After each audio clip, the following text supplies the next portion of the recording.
the Dharma talk for today, I'm going to start a series of talks on the Mahasiddhas. And so today I'm going to do just a little introduction to the Mahasiddhas, a little bit about the background and the context for them. And I'm relying on a book called The Buddhist Masters in Enlightenment, which was written by Keith Dowman, or translated by Keith Dowman. It's actually from a text called The Lives and Legends of the Mahasiddhas.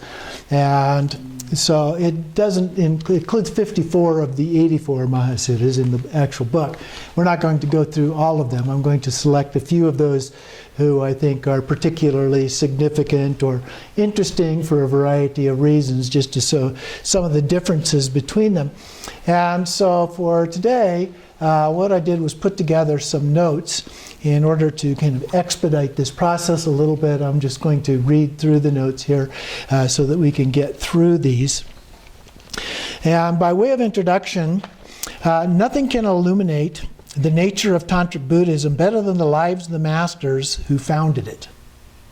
This text was transmitted orally by an Indian scholar to a Tibetan translator in the 12th century, just before Buddhism in India disappeared.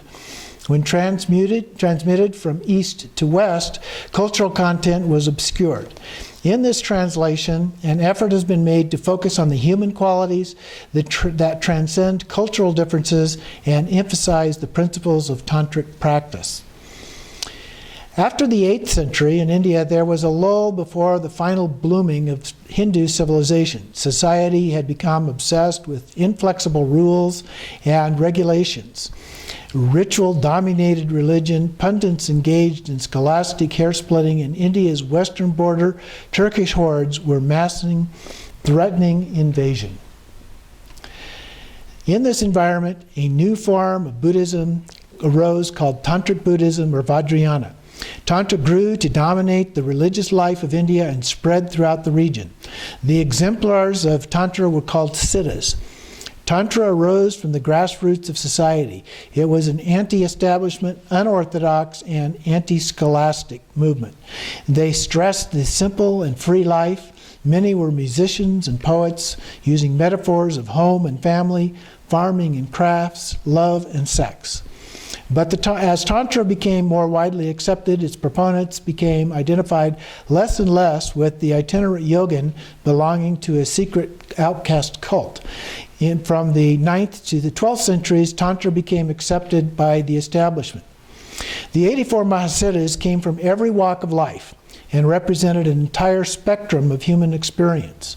They were Brahmin priests and scholars, monks and nuns, kings and ministers, merchants and shopkeepers, hunters and servants. There was a washerman, a cowboy, a thief, a conman, a gambler, and a whore. Tantra embraces all men and women, whatever their social status and mode of life. All beings had Buddha nature. Bengal, far eastern northern India, became the powerhouse of Tantra. Other areas included Odiyana in the northwest, commonly now believed to be Swat Valley in Pakistan, and the south of India. 47 of the Mahasiddhas came from eastern India, 9 from the south, and 2 from the northwest.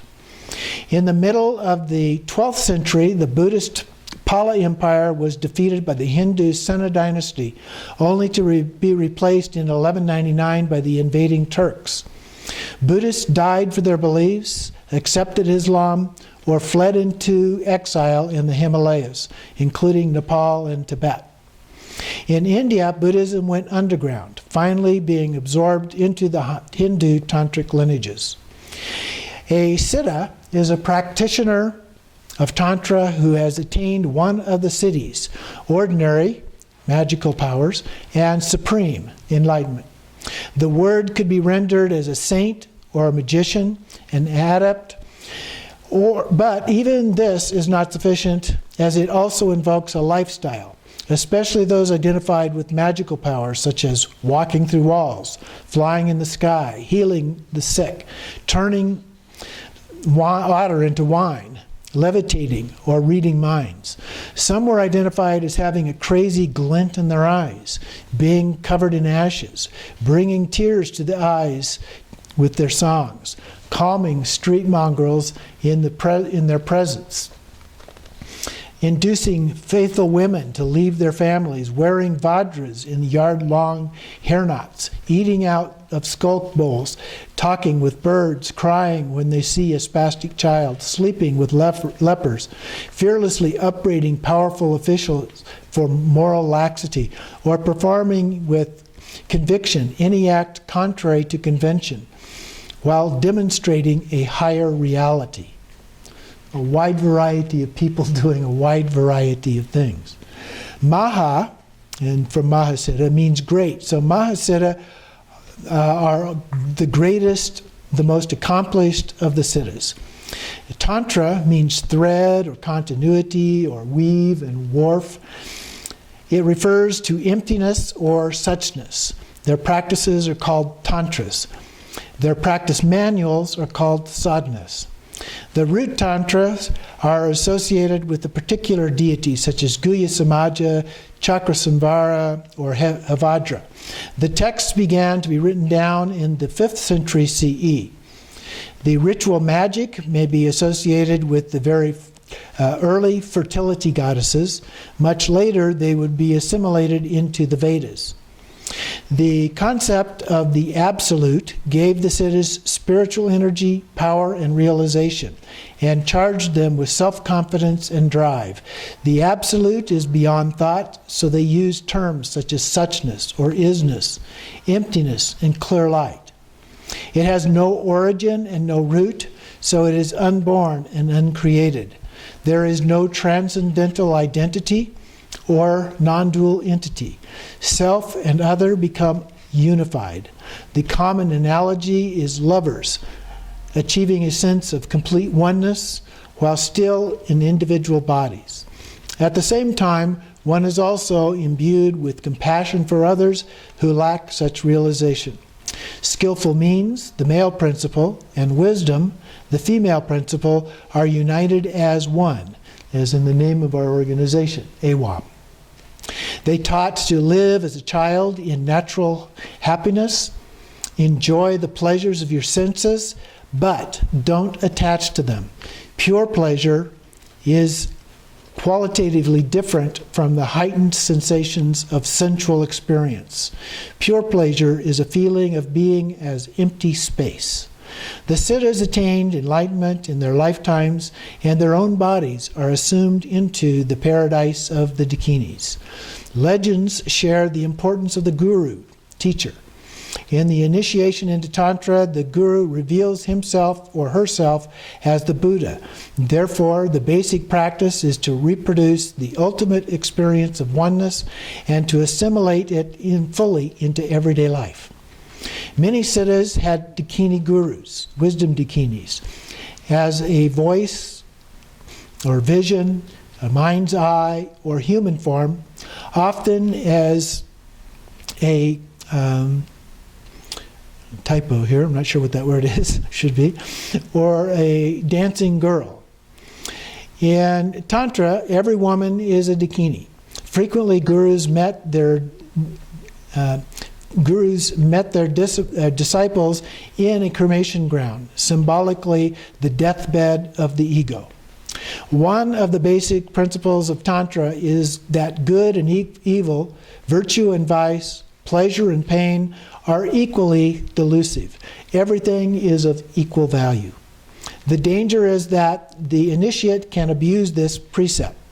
Here, obstacles are treated as helpers on the path, the means to transcending such conditions as lust, attachment, deceit, fascination, and fixation. These assist the yogin in becoming a siddha. Nevertheless, it must be remembered that those siddhas who achieved the most renowned and who initiated lineages that are still alive today, Luipa, Saraha, Talopa, Naropa, Varupa, and Nagarjuna, were renunciate yogins who abandoned home and family ties, palaces and academies, security and comfort, fame and wealth, to practice in conditions of deprivation. There is no limitation whatsoever to a siddha's action after the experiential realization of pure awareness and emptiness, oneness, and compassionate action. Since ultimate reality is utterly inconceivable and unutterable, there is no way to formulate the real or to separate it from the unreal. Everything is permitted. In order to prevent antisocial abuse of power, there must first be a dissolution of the I and mine into emptiness, a process of ego loss that implies the evaporation of all ambition and the desire to impose one's will upon others or to make emotional demands. This awareness does not automatically lead to transcendence of karma and freedom from its laws. Only perpetual experiential identification with emptiness, ultimate reality, gives that freedom. Then their action is non-action. The siddha's craziness, lack of emotional inhibitions, flouting of social conventions, all have the same value for the siddhas themselves. It is only the prejudices and limitations of the observer's dualistic mind that sees one set of actions as harmonious, selfless, and divine, and another as unconventional, outrageous, or insane. Although non-action is not limited by the parameters of social convention, it is limited by the siddha's preparatory training, physical, moral, and mental. Siddhas who attain enlightenment did so into the paradise of the dakinis. The final line in some legends states that the siddhas rose into paradise in their own bodies. This could mean that the bodies dissolved into light. Alternately, it could also be a metaphorical rendering of their lives following enlightenment, that they attained Pure Land where existence was seen as a constant dance of the dakinis, the embodiment of the empty awareness of their continuous pleasure, innate happiness. The mind most receptive to the tantric messages of the siddhas is one with a strong repugnance against materialistic attitudes, the social and professional rat race, the tedium of repetitive routine. The mind should already be free from emotional and conceptual constraints, be self-disciplined to sit in contemplation, have knowledge of the sanctity of sex, or at least be free of prudish or prurient attitudes, have a healthy disrespect for intellectual analysis, some disdain for secular authority, intellectual discipline, social convention, and sacred cows. These are very well prepared for initiation into the siddha's path. They must still find a guru. A divine bodhisattva or a dakini may appear to them propitiously. However, unless a great deal of preliminary work has been done on the mind, and unless a very strong working relationship is established with the divine agency, the instruction received from such a source can be only very simple and straightforward.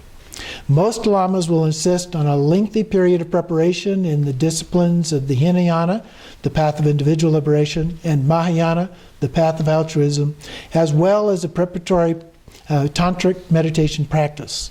However, the siddhas tradition is still very much alive. The main lineages of Vajrayana have connections with the Mahasiddhas, the Kagyu with Milarepa, the Sakya with Virupa, and Nyingma with Padmasambhava. In future talks, we'll take a look at the brief stories of the lives of some of these Mahasiddhas.